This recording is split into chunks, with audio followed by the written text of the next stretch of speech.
Welcome back, everyone, to the Bear Shop Plays YouTube channel. Today is Monday, January 6th, and I'm back with some more NBA action.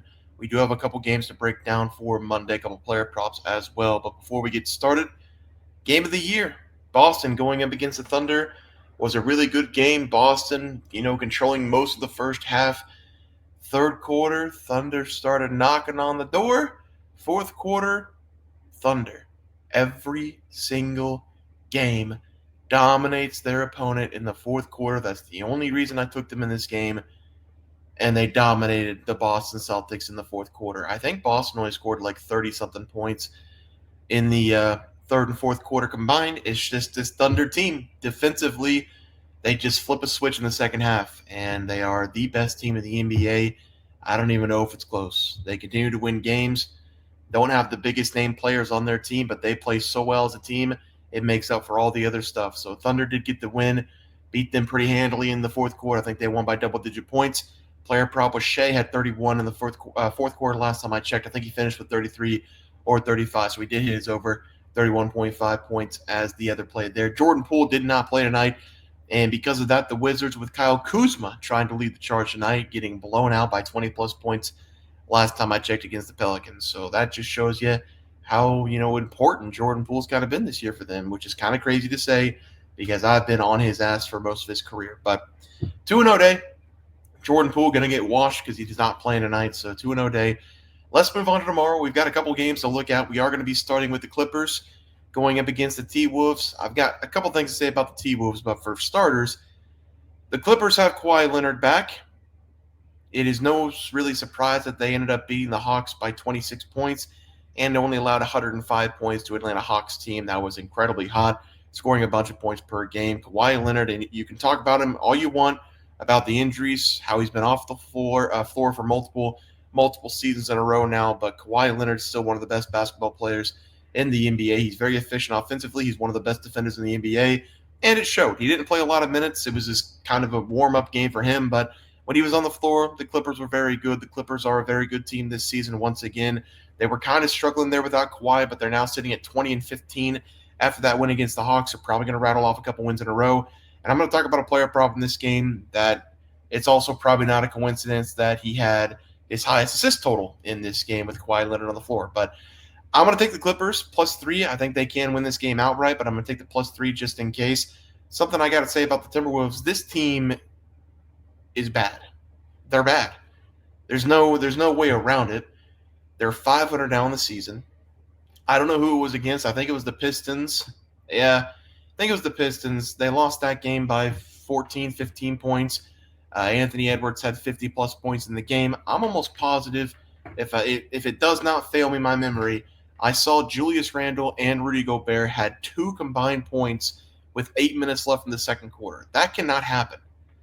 That cannot happen. Rudy Gobert has been horrible offensively this season. He's been, he's not really an offensive guy.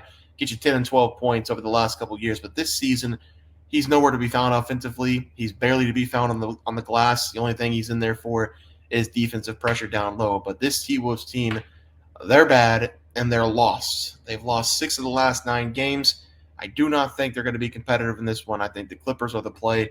Give me them +3. I think that's a really good money line bet if you're interested in that. For the next play, we will be going on to a team who is also completely lost. That is the Miami Heat.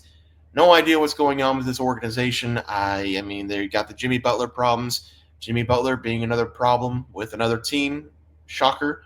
But he is probably going to be dealt. He had a 7-game suspension because he spoke his mind. I don't know how that works. Freedom of speech is what I've always been taught in school and as I got older. But apparently, if you talk, you get suspended. So that's what Jimmy Butler's dealing with right now. I'm assuming he's going to be traded.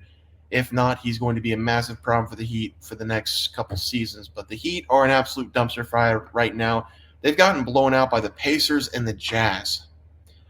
The Pacers and the Jazz, those are 2 really bad teams. The Pacers offensively aren't bad, but the defense has been horrible this season. The Jazz are just all around bad. They lost by 36 points in the last game of the Utah Jazz. That is unacceptable. They're going to be on the road in this game going up against the Kings. The Kings, after having a 6-game losing streak, after firing the head coach, they have now routed off 3 in a row. Mavericks, 76ers, Memphis. 3 really good quality wins against some good teams. They're going to be at home in this game. I love the Sacramento Kings as the play here on Monday. Hopefully the Kings are pretty competitive on Sunday night as well, going up against the Warriors. But I feel pretty good about this team right now. Bench players are playing well. De'Aaron Fox is playing a lot better. Domantas Sabonis of the 2020 walking double-double down low. So I love this team. I will take them minus 2.5 at home, and they're going to light the beam on Monday night. Let's go to the player props. I'm going to stick in the same game, and we're going to talk about Tyler Hero. The Heat need scoring somewhere. He hasn't played his full minutes over the last couple games. I mentioned the Jazz game last time out. He only played 29 minutes, 15 points, shot 12 times in that one. Jimmy Butler's gone, so somebody's got to step up.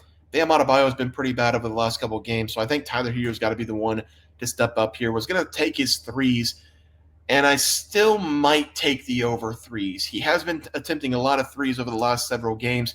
I just think the points is where it's at. I'm looking at the point total right now. Should be 23.5, maybe 22.5 for this game tomorrow. He has attempted a lot of threes over the last several games, no less than 6 over the last 10. He shot 8 in the last game, only made 1. I'm going to stick to the points. If you want to take the threes, go for it. I think the points is obviously a safer play because he's going to have to drive and get some points in the paint, make some mid-range shots. Sacramento Kings this season, they haven't been great defensively. They are playing some better basketball, but I think this could become a high-scoring game, especially for the Kings. They've been scoring a lot of points lately. Heat are going to have to keep up with that scoring production. I think Tyler Hero is going to have to go off.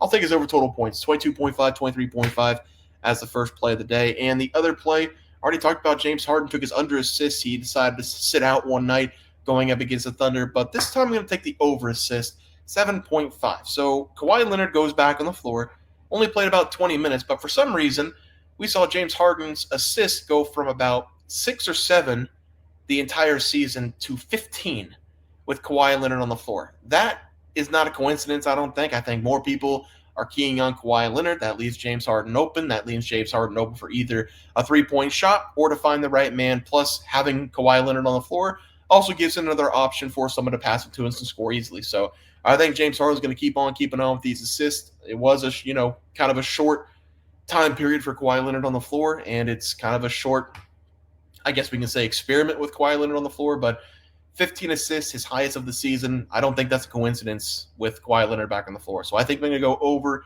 his total assists once again. We'll see what happens in this one. Maybe I'm dead wrong about that, but seems like with Kawhi on the floor, he is able to do more, and I'm going to take the over assist as the final play of the night. Let's go to the recap graphic. We are going to be taking the Clippers +3, like them on the money line. I like both these teams in the money line. Kings minus 2.5. I'll take the spread. If you want to take a money line, go for it. I think they can handle the Heat pretty easily, though.